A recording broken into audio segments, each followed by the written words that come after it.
This is the story of Big Sam and his family Williams.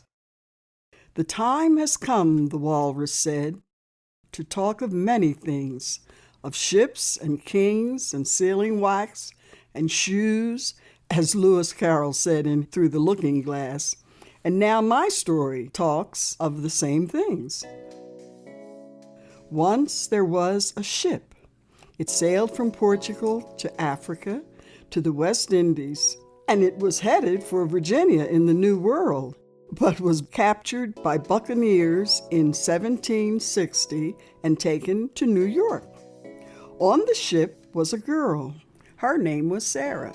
She was sad. She had no shoes. She had been stolen from her family. And in New York, after the ship landed, she was sold on an auction block to an English planter named Williams from Rockingham County, Virginia. He took the girl, and she had a son called Sam. They worked on the plantation for many years. When Sam was 16 years old, George Washington died. Sam had also met a colored girl who had taken refuge in Fort Frederick during the French and Indian Wars. Her name was Priscilla. Now, the planter was loyal to King George of England and would not pay taxes to the 13 colonies. His property was seized and sold in Martinsburg, Virginia.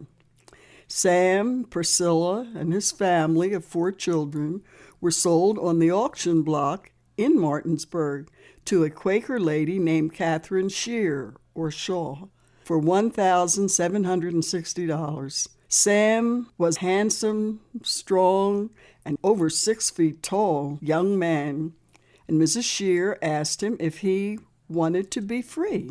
Sam said yes, and Mrs. Shear allowed him to work for other farmers for extra money. He was also a fiddler and often played for parties and dances.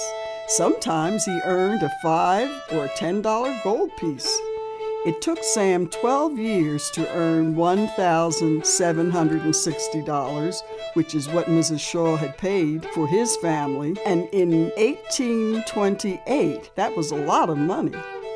Sam and Priscilla had 9 children, and in 1829, the 10th child, John, was born free. In the second generation of free Williams, 2 of Sam's sons, Nathan and Aaron, acquired a barge on the Chesapeake and Ohio Canal Line.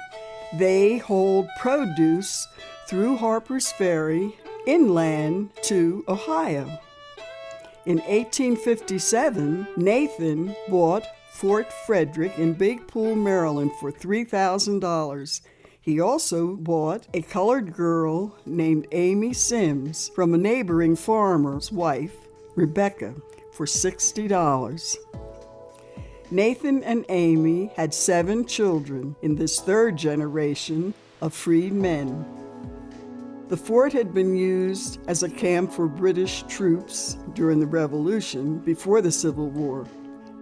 Nathan had bought the fort and used it as a farm for his family. They provided food for the North and the South during the war. They sold the fort to a neighbor who in turn sold it back to the state in 1924.